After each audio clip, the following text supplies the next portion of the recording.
everybody, and welcome to Fawcett Stadium in Canton, Ohio, and the 1999 Hall of Fame game. It is electric inside this stadium. The wait is over. Browns football is back underway. Hey, we know what it's all about. It's about winning. Let's go win our three.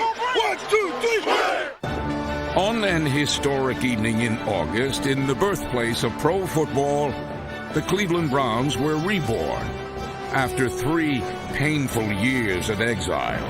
You're up next. Here's a very special moment. The #1 draft choice and #1 overall pick. Tim Couch is in at quarterback. Inside line, 76. All go. Hang it up there. Couch drops back to pass protection. Good. He's going for it all. Johnson's there. He's got it. Touchdown. What a throw. What a catch. Off the fingertip. Tim Couch to Kevin Johnson. Right on the button. Boy, Couch looks good. What it work, Couch? What it work, baby? The game was sent into sudden death. Now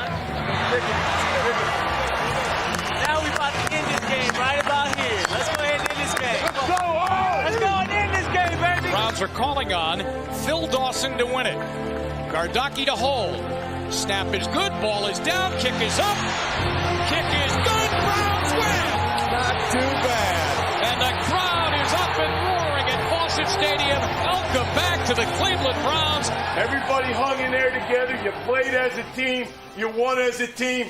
Keep it going. It's just the first week. Congratulations. A win on our first game on Monday Night Football against the Cowboys is a great accomplishment for our team. First win has to be the greatest feeling. I couldn't be happier for the way we started the season. It's hard to believe that we actually just played a game. We've been waiting for it so long, and then just like that, it's over with, and we're back in the NFL. Hi, everybody. Welcome to Cleveland Browns Stadium. The dress rehearsals are over. The wait is over. What a scene here at Cleveland Stadium. Fireworks going off. This crowd is just going crazy. Ladies and gentlemen, it's my pleasure to introduce to you the 1999 Cleveland Browns. The Browns opened their new stadium on national television against the This is Steelers. what we worked for since March. This is your chance to do something special. Let's light this place up. Unfortunately, the game plan head coach Chris Palmer designed was poorly executed. Shotgun for Detmer. Here comes the rush. Detmer's got time. Throws down the middle. It's going to be picked off by Chris Oldham. We'll get it back. We'll get it back. We'll get it back. We'll get it back. That's our fault. That's the offensive fault. Let's go. All right, get it back. That's what I mean. All right, that's on me, Roy. We're going to get it back now. Stay in your game. Stay in your game. Stay in your game. Stay preseason no more. Let's play some football. It soon became vividly apparent that the Browns were seriously overmatched. They got to put number 2 in. Yeah, Calvin will try to change momentum. We got to get out. Put Couch in. Let's welcome him to the NFL. Couch on his first snap. Back to pass. Steelers coming with a blitz from the left. He hangs in there, throws, and it's picked off. Scott Shields intercepts Tim Couch on the first pass that he threw. By evening's end, the Browns had been dealt a dose of cruel reality that changed the course of the entire season. It's not going to be a Super Bowl season, but, it's going to be a nice, solid foundation season.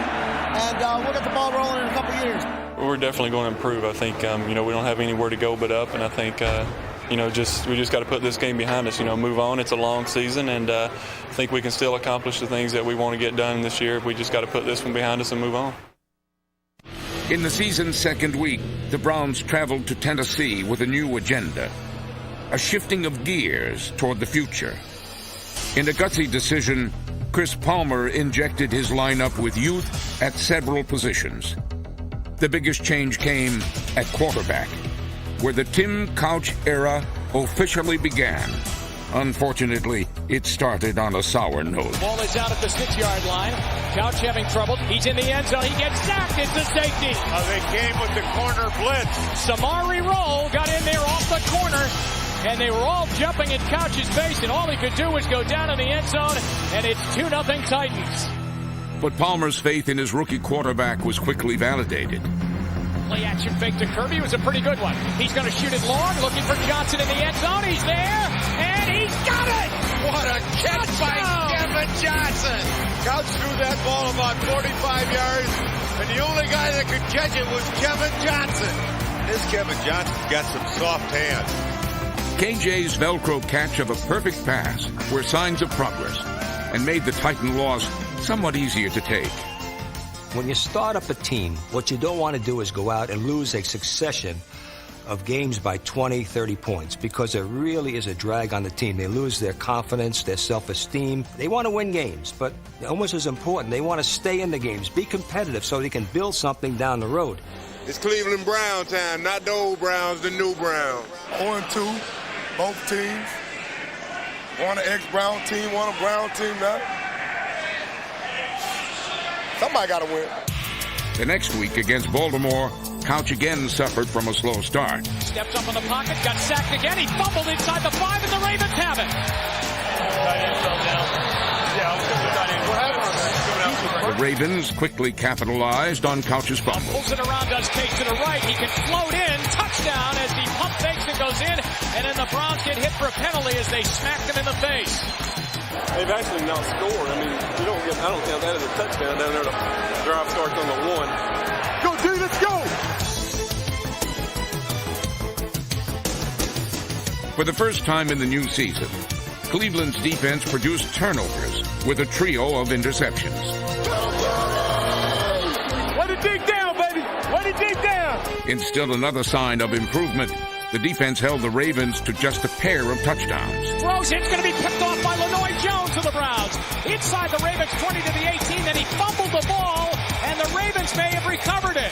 I got to see who blocked though. Raheem, who blocked you on that? Is that a 3 down? I made a 3 down. I made a Ringo call. Oh, no, wait, the last one? Yeah. I just called a sub. I think Willet Ball Man pointed the guy out. The hallway was outside. It's like this. Outside. Go, baby. Yeah. You still got blue wear outside the title. I hate those inside releases on phase. Yeah. Especially on the site. Exactly. Hold up outside. You gotta get back out. Just be patient. That's good. Firm it up in there. Stay with your guys. Stay with them. Fight your asses off now. Couch is back to pass. He's got the pocket. He's got the middle. He's going to take off and run again. Then throws. Kirby's open up the middle of the field. 50, 45, 40, 30, 25, 20, 61 yards. First down, Browns at the Ravens' 12-yard line. On the play after Kirby's long ramble, Tim Couch, starting his second game for a franchise only 3 games old, lofted a beauty to his newly found favorite receiver. Couch throwing, corner of the end zone, touchdown! He's got Kevin Johnson again! Nice fade route, but Kevin Johnson kept on his route and made another great touchdown catch. Boy, are those two in sync, huh? They just scored touchdowns, Doug. Yeah. Throw the ball downfield, but we want him to check it down. Check it down. All kinds of blitzers coming. Couch looking long. Kevin Johnson's going to go up for it with Chris McAllister, and it's intercepted by the rookie McAllister. The Browns' last gasp had fallen short, and they lost a winnable game by a single touchdown. Next, the undefeated Patriots came to Cleveland. With 7 rookies in the starting lineup, Couch and KJ connected for a score for the 3rd consecutive week. Couch rolling to the right away from a blitz. Caught by Kevin Johnson's got it at the 40, 45, 50. Up the sideline, he's going to go. Darren Cheverini's block sprung Johnson. 35, 30, needs one block. Cut back, 10, 5, touchdown. Great block by Darren Cheverini and an excellent move by Kevin Johnson. 64 yards. And I think it's the first time that a rookie receiver and rookie quarterback have hooked up in 3 consecutive games. Kevin Johnson's 131 yards paced the attack, while the defense hounded Drew Bledsoe into 4 sacks and a pair of fumbles. Jameer Miller had 2 sacks and established himself as the team's most impressive defensive talent. However, mistakes continued to kill the Browns.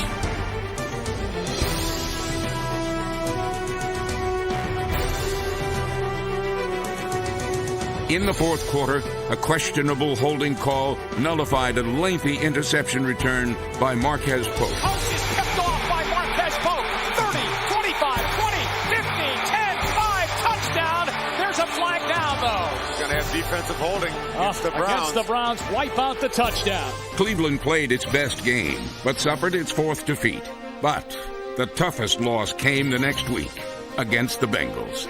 Snap is back. It's a fake. They pitch it out. It goes to Dawson to the 5. Touchdown! A little razzle-dazzle.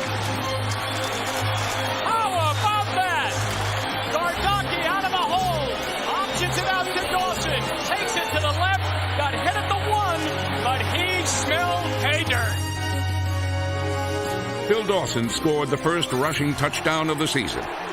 On the ensuing kickoff, Dawson, who would personally be responsible for all his team's points today, struck again. Jermaine Mack back off to our left of the Bengals from his 5, up the middle, 10, 15, 20, 25, 30, and Dawson tackles him. The ball is loose. Out at midfield, and the Browns are on it. Tarek Saleh, after Dawson hit Mack and forced the fumble. You got a kicker scoring on a run, kicking the extra point, and forcing a fumble.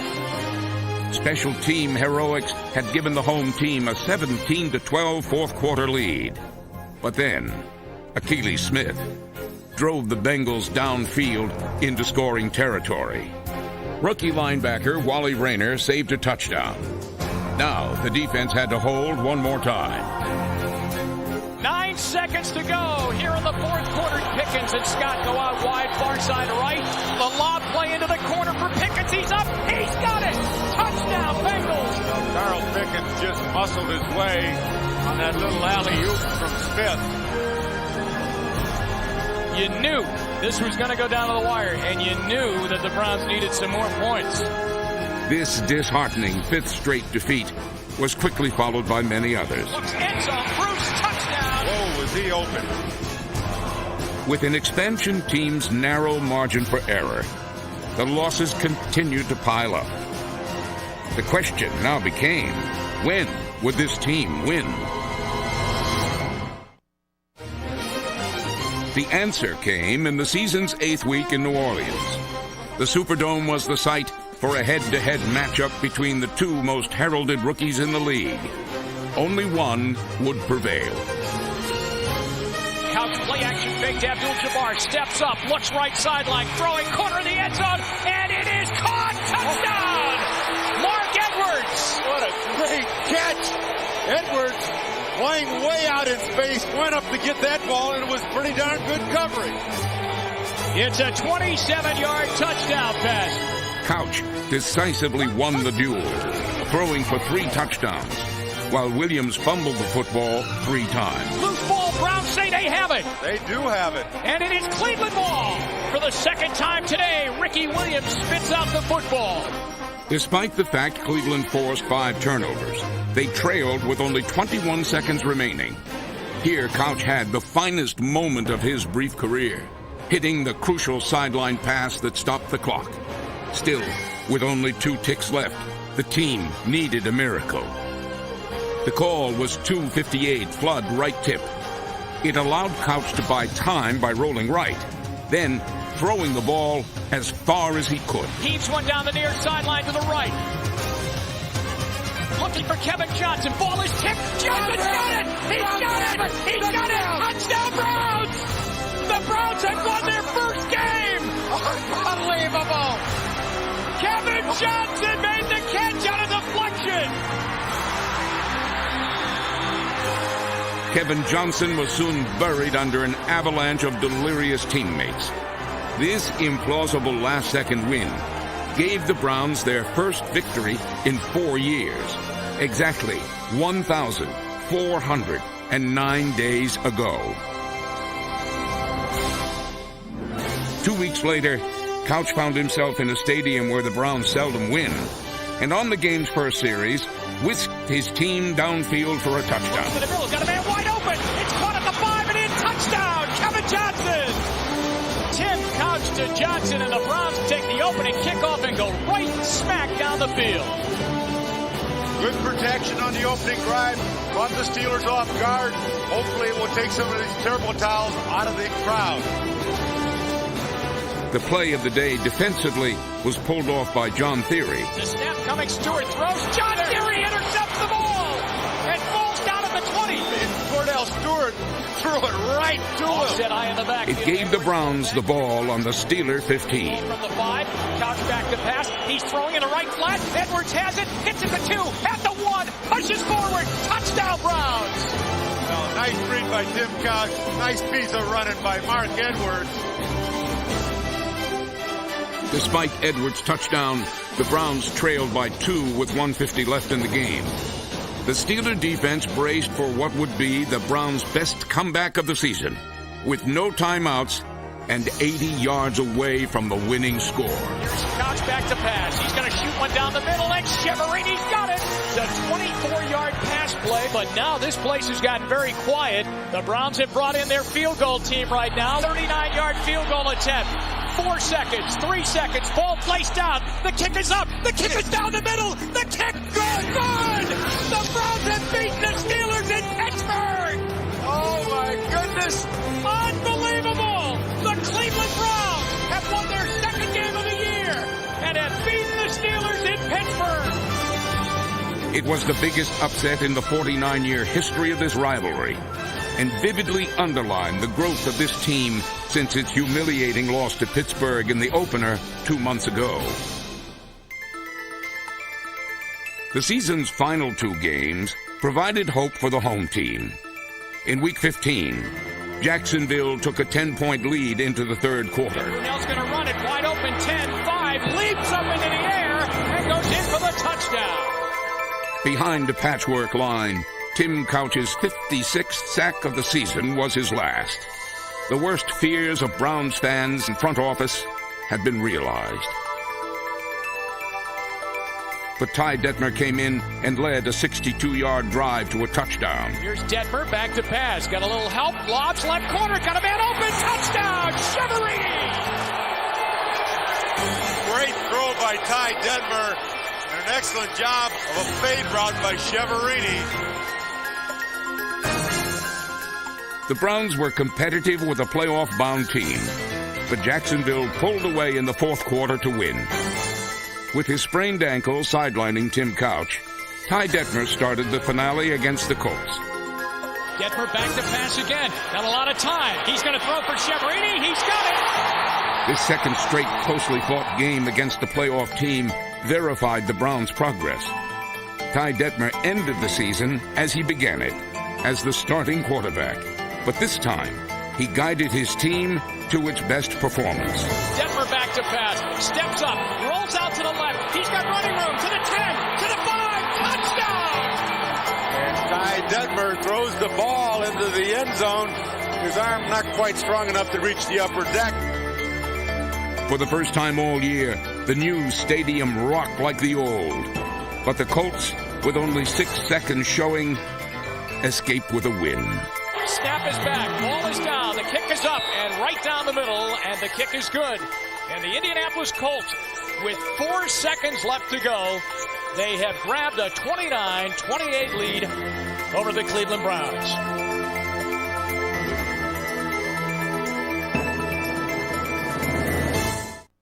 Carmen is the best at what he does.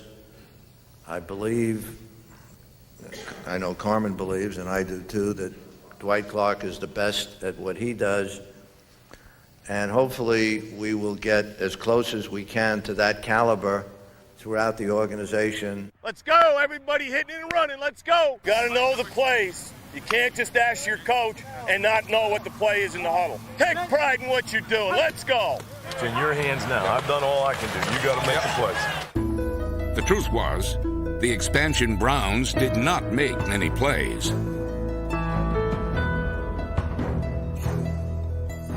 On defense especially, they missed multiple opportunities.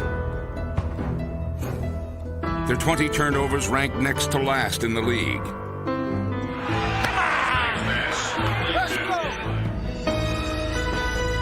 Offensively, the ground game was the NFL's worst, an unhealthy omen for a team that must labor to move the ball in poor weather. What saved the season was the quality of the Browns' draft. It began with Tim Couch as a bona fide number 1, throwing to a pair of rookie starters, sensational second-round pick Kevin Johnson, and surprising fifth-rounder Darren Cheverini. Cleveland's second choice in round 2 was Raheem Abdullah, who started at outside linebacker. He was joined by Dalen McCutcheon, a third-round pick who became a starting corner. But the rookie who had the largest impact on defense was middle linebacker Wally Rayner.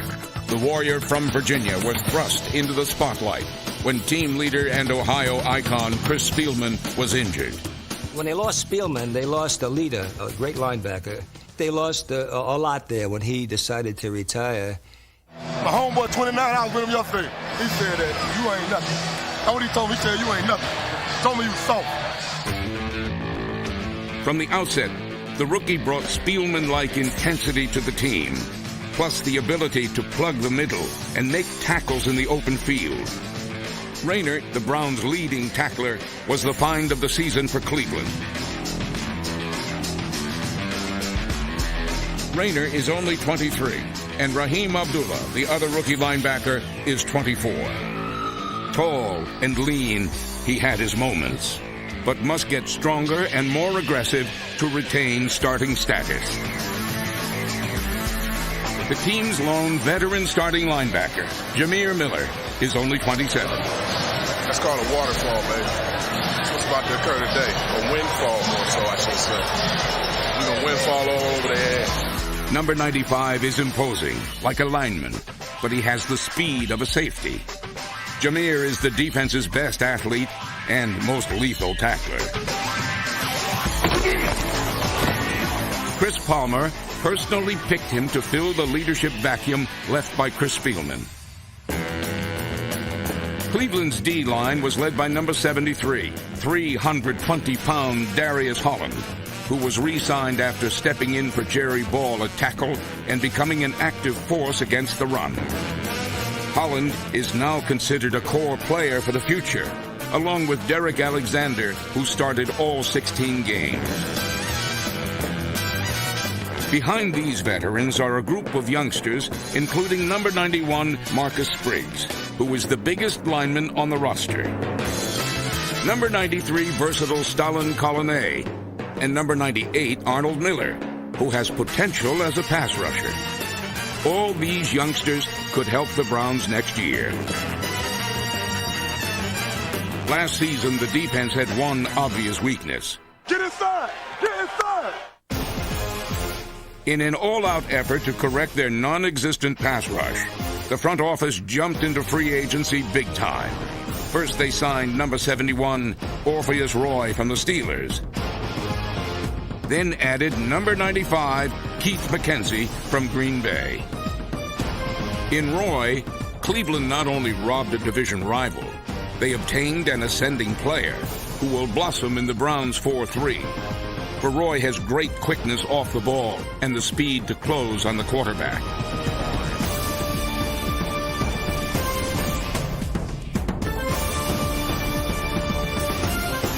For the Packers, McKenzie was a weathered but youthful veteran who will give the Browns a genuine pass rush threat at right end.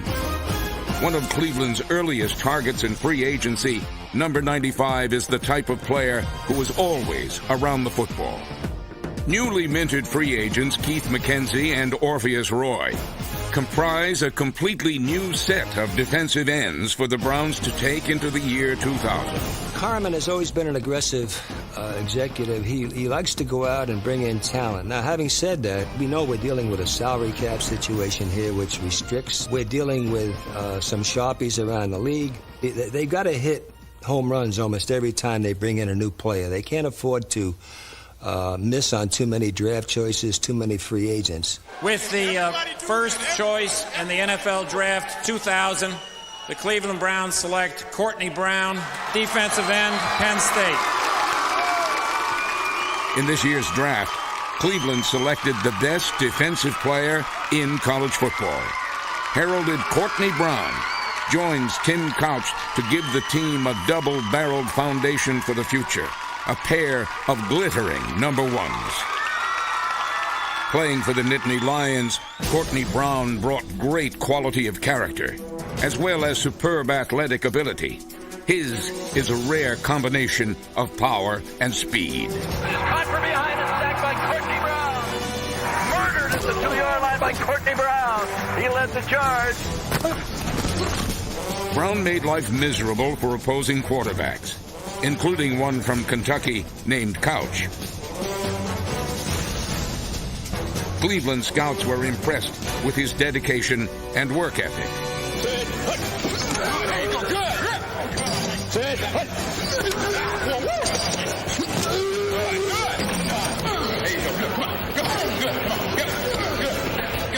At his private workout, he stunned everyone by running an unheard of 4.5 Double teaming couldn't stop him from setting a school record for sacks, and his speed off the ball is explosive. His 70 tackles for losses are also a Penn State record.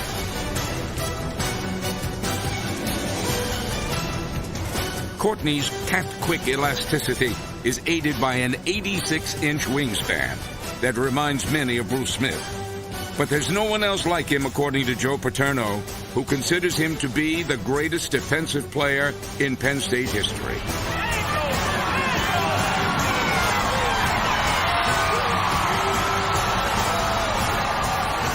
Courtney's avowed goal is simple: to make the Browns a better football team. And then there is one of pro football's most valuable components, the special teams. This is what it's all about. Show them what we're made of. Start the game out right.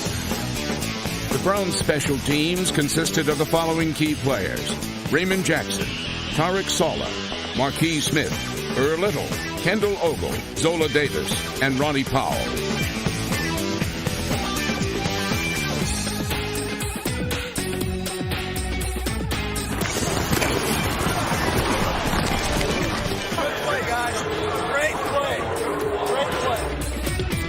Upgrades via free agency have brought in the Patriots' Marty Moore, number 58, and the Giants' dangerous return man, David Patton, number 83.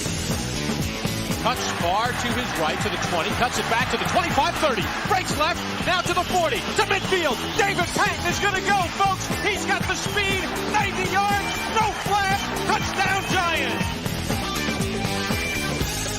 The team has a pair of fine kickers in Chris Gardocki and Phil Dawson, who proved he could handle the pressures of pro place kicking. Snap is good, ball placed down, the kick is up. It is right down the middle, and it is good. Chris Gardocki's 9th season was by far his busiest. He set a club record with 106 punts, including 20 inside the 20-yard line.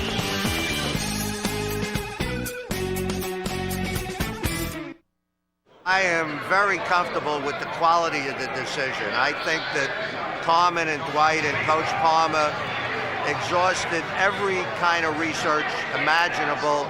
I think they're enormously competent, and I think that they came to the right place. Representing the Cleveland Browns is last year's #1 pick in the draft. He led all NFL rookie quarterbacks last season in completions, attempts, yards, touchdowns, and quarterback rating. Please welcome Tim Couch. The key to Cleveland's season was the accelerated growth of rookie quarterback Tim Couch. I think what has helped Couch is that he has a terrific offensive coach in Chris Palmer.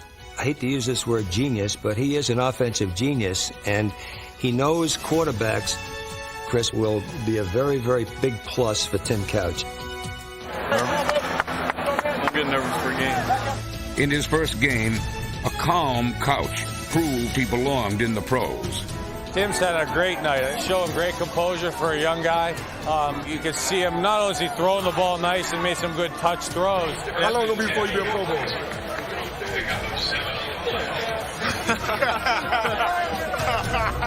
But before he could become all-pro, he had to pass Ty Detmer as starter and had to master an offensive playbook as thick as the Cleveland Yellow Pages. Tim Couch did both. Because those safeties are deep, but they're inside. You know, we got all that voice out right there. He's got to go on the name. Okay. Constantly surrounded by the media, the rookie reacted with the composure of a battle-tested veteran, and he quickly became the favorite son of the infamous Dog Pound.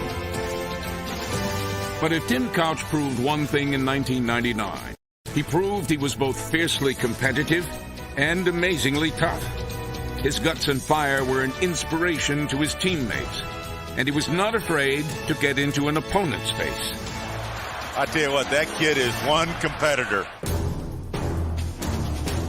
Led by their rookie quarterback, Cleveland connected for touchdowns over 71% of the time they reached the enemy's red zone. Throws Johnson, touchdown! Kevin Johnson! That figure topped the entire NFL. Each week, Couch personally carried the fortunes of his undermanned teammates on his back, as he became only the 5th rookie quarterback in 30 years to throw more touchdowns than interceptions. He not only broke all Bernie Kosar's first-year passing records, he finished with a quarterback rating higher than Peyton Manning, Drew Bledsoe, Troy Aikman, or John Elway in their rookie seasons. Everyone in the NFL took notice. Quarterback doesn't look bad, Jimmy. What? He doesn't look too bad. Quarterback? No, he looks pretty good. We were looking for a guy who had won at every level, who had set records at every level, who had been the leader and the go-to guy, and that's what Tim Couch is all about. In his rookie season, Couch put to rest forever any doubts about the strength of his arm. Couch looking middle, fires right there, touchdown on the back end of the end zone. Fires down the middle, and it is caught in the end zone for a touchdown. It's Kevin Johnson. Couch's chemistry wasn't limited to Kevin Johnson. Darren Shiverini was a sure-handed receiver who made the tough catch. He came on fast to remind Browns fans of a bigger, faster version of Brian Brennan. Meanwhile, Johnson, with his patented Velcro touch, emerged as the team's prime playmaker. KJ's speed and leaping ability made him the team's all-time rookie receiver with 66 catches. He broke Paul Warfield's 33-year-old record for yardage with 986.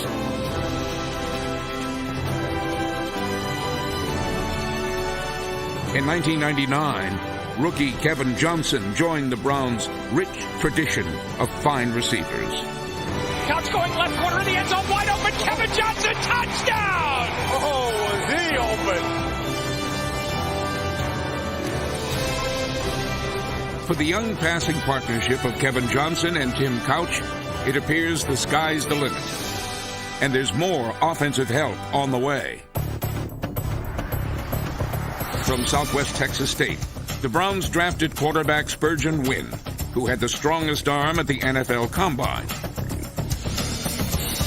Chris Palmer sees Wynn as a diamond in the rough, who can be Couch's backup down the road.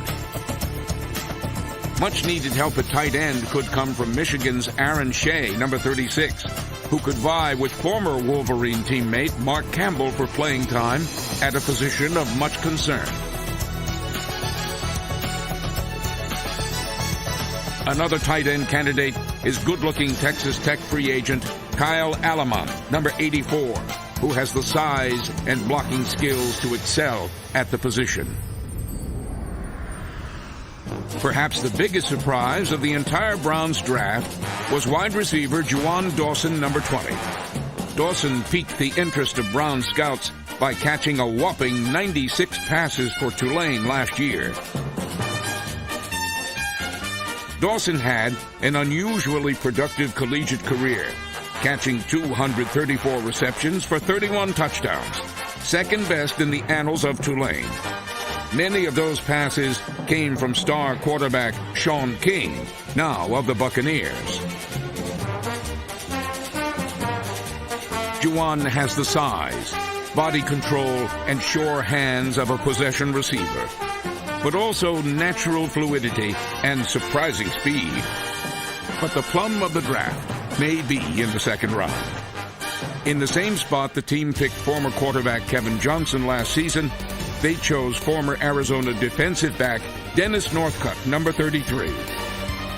Northcutt's fine hands and startling 4.4 speed were so apparent, the Wildcats switched him to wide receiver, now wearing number 8. Those intriguing qualities became an explosive offensive showcase. The results were obvious. Put the ball in Dennis Northcutt's hands, and good things happened for the University of Arizona. Northcutt's quickness and speed resulted in 12 school records, including most catches in a single season, 88. Most yards receiving in a season, 1,422. And highest average punt return in a season, 19 yards. It led the entire nation.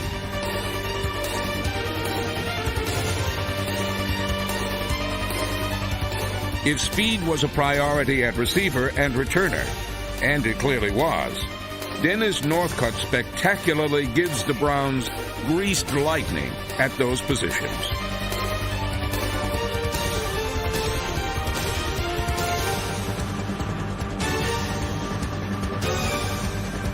The biggest disappointment of the year was the high-priced offensive line, which increasingly came unwrapped as the season progressed.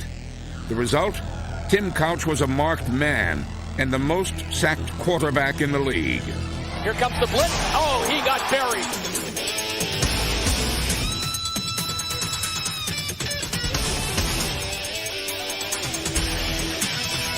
Gilman coming on a blitz, and he hits him. The ball comes loose. There's a loose ball, and picked up by Orpheus Roy. The right outside linebacker, nobody picked him up, and an open shot at Tim Couch.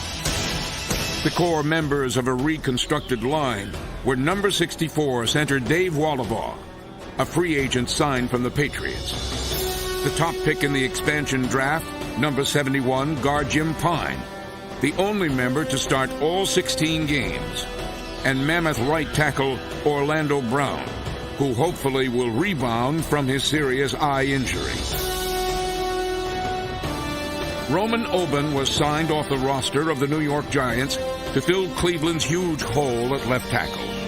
The Browns are banking that he'll succeed as Tim Couch's bodyguard at that critical position.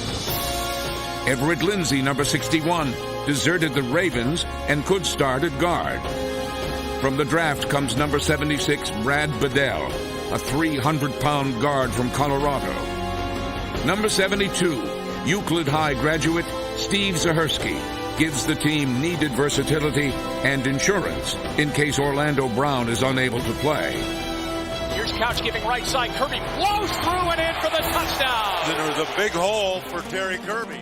Kirby is one of football's premier third down pass receivers out of the backfield. Got Kirby out there. What a catch by Kirby! What a catch by Kirby! His 55 catches were best among AFC running backs, and his 933 total yards accounted for 30% of the Browns' offense. Pitcher didn't stop me today. It can't happen. Pitcher it happens. With all this light out here, with all these cameras, they still can't do it. Can't be stopped, baby. Cleveland hopes Eric Rett can't be stopped. Perhaps their most important offseason acquisition, the former Raven running back gets the chance to jumpstart the Browns' bottom-ranked ground game in the year 2000.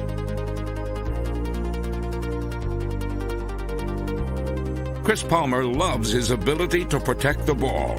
Rett hasn't fumbled since 1996.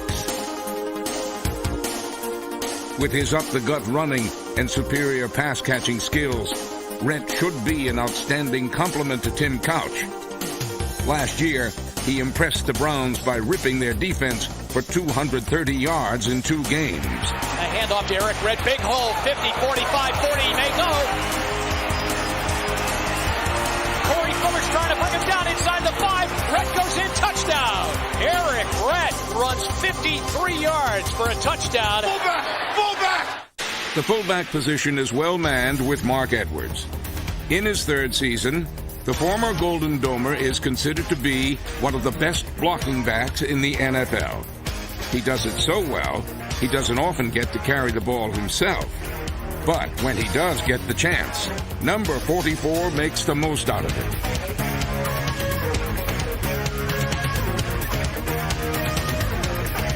A significant addition to the running game is 3rd-round draft pick Travis Prentice, who broke Ricky Williams' record as the most prolific scorer in NCAA football history. Cleveland scouts love this powerful workhorse's durability. Chris Palmer loves the fact that Prentice never fumbles. 30, lowers the head, boom to the 25, near boundary 20, sidestep to the defender 15, first and goal. Pitch goes left side, Travis Quintus looking for room, hands the first down, 30, near boundary, 35-40, 45-50, cuts back 40, 35-30, touchdown Travis Prentice. The Browns' improvement is clear to all.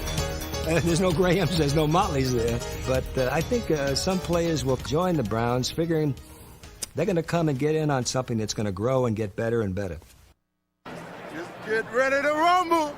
Good evening and welcome to Cleveland Browns Stadium, the house of the greatest fans in sports built in real NFL football back here on the lakefront. The Browns are back. It doesn't get any better than this. It doesn't get any better than Cleveland Browns Stadium, which made a spectacular debut in 1999. Each week, the state-of-the-art facility on the lakefront was filled to the brim. For the team's unique relationship with its fans has been a long-time Browns tradition. It rises to a level of a religion. There's a fervent commitment to the tradition and the legend of the Browns that is passed down from family member to family member. And there is no closer family than the infamous Dog Pound, with its distinctive, colorful cast of characters.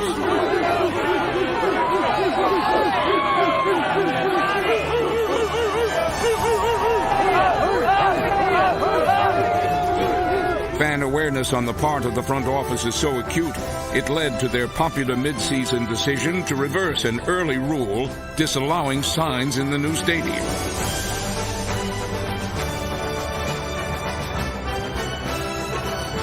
Another welcome signature of the new administration was an emphasis on honoring the Browns' valued alumni. Thanks for coming, guys. Thanks for I won't call them the ghost because they're alive and kicking, but they are part of the personality of this whole franchise and what made it great.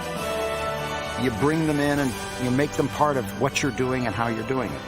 One of the high points of last season was honoring Ozzie Newsome, the latest in a long line of Browns Hall of Famers and former greats that walk the welcome mat tying the old with the new. From Al Lerner to Carmen Policy, Dwight Clark to Chris Palmer, the Browns know they'll be judged by wins and losses, not hopes and promises. Palmer now has the coaching staff he wants, teachers, and he's added 2 new coordinators. From the New York Jets comes Romeo Crennel, a fiery defensive disciple of Bill Parcells. Those guys, they don't respect you, I can tell. They didn't read the paper about your history. That's not very good, all right? You got a chance to write a new page today, a new page in your history. Just make sure you all go again. From Palmer's old team, the Jacksonville Jaguars, Pete Carmichael takes over the offense. The franchise's foundation is filled with future stars and future leaders on both sides of the ball. The Cleveland Browns are dedicated to a single goal: improving on-field for every practice, every game, every season, until their fans have what they deserve: a winning football team. Here comes Cox scrambling to the 5, left corner, touchdown! There are ways of building organizations that are really destined to be long-term contenders. What we're trying to do is put an organization in place that is efficient, professional, and that the people of this community and sports fans all over the country and maybe the world will respect.